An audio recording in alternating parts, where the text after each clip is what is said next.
Ano ang iyong saloobin o opinyon tungkol sa karapatan ng LGBT? Opinyon ng babae. Ano ang opinyon o saloobin mo tungkol sa karapatan ng mga LGBT? Kuha man to ni Ja. Para sa ako, mas karapatan gasud nato Kuha nga kay ina dito man may ilasusan. nga kinahanglan po magka-private pud ta nga dili kong sagol-sagol ang mga kuan mga kanwari magamit ta sa atong mga CR unsa na mo gamit bayot wa ta kahibaw unsa dayto di syempre dapat baji laki-laki kay kinahanglan man gasud na inana kay para hinlo pud ang atong kuan. Maraming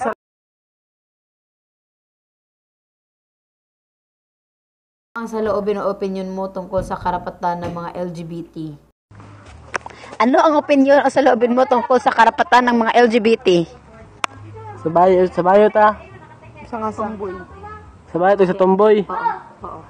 Ang sabayot, dili sila pwede kay sa mga babae mo to CR.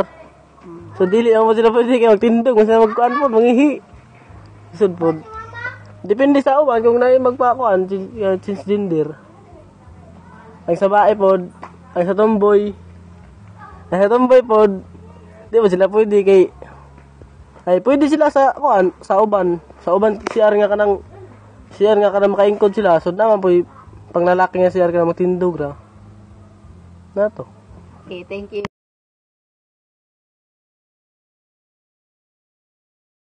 Ano ang iyong saloobin o opinion tungkol sa karapatan ng mga LGBT?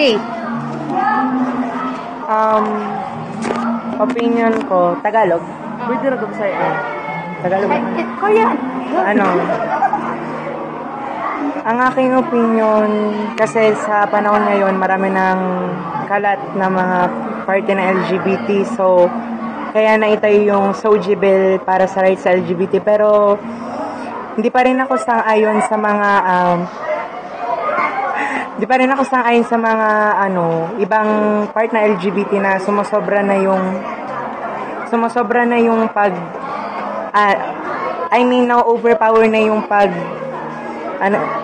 pagpapalaganap nila sa rights nila para lang may respeto. Kasi, kaya ngayon, di ba, nababash ang LGBT gawa ni, kinsa to? Basta isa siyang trans woman.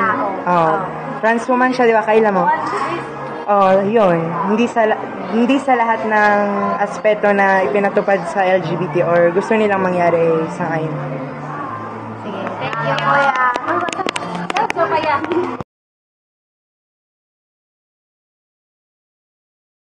Ano ang opinion o saloobin mo tungkol sa karapatan ng mga LGBT? As a part of LGBT, as a gay, may karapatan din naman kaming magmahal. Kasi may puso din naman kami. Marunong din kaming masaktan. Yung sinasabi nila na isa lang kaming, kumbaga, halimo sa mundo, nagkakamali sila. Nagpapakatotoo lang kami. Di naman namin kasalanan kung bakla kami. Kasi kahit gustuhin namin maging lalaki, puso namin palaging nagtutulak. Tapos yung mga lesbian dyan, alam ko din namang pareho kami ng nararamdaman kaming mga bakla. Ano bang mali sa pagiging bakla at tomboy? Nagpapakatao lang naman kami. At wala naman kami tinatago. Yun lang po.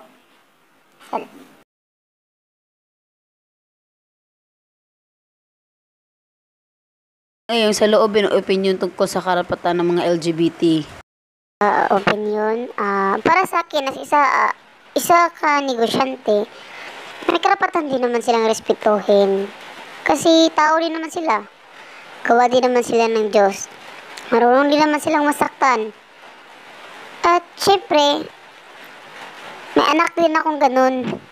Kaya, alam ko yung nararamdaman na yung nilalait-lait.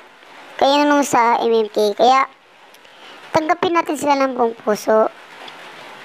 Pero sa lahat ng mga LGBT, huwag naman ho kayong masyadong mapagmalaki sa inyong sarili. Yun lang ata siguro. Sige. Yun lang po.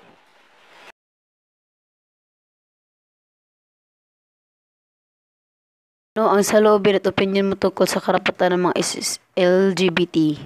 Ako as isa ka officialist, syempre, na sila karapat makakuan ng kalibutan kay tao mo pud sila bisan sa na to na pud sila kasing-kasing.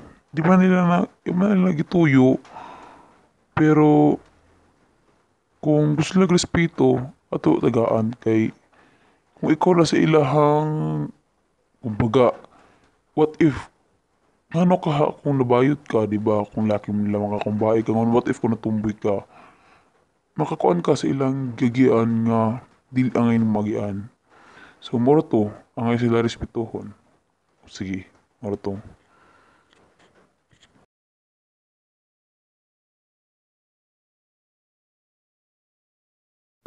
For me as a pastora, so we base ito sa Biblia. Ayon sa Genesis 2 verse 22, ang Ginoo nagbuhat og tao kabaig laking giganlan ni jag Adan og iba.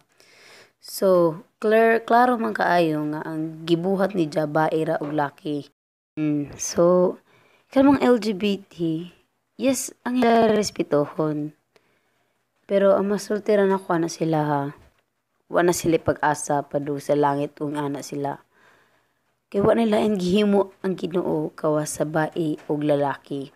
Wala siya naghimo og bayot og tomboy or else LGBT. So, ano to?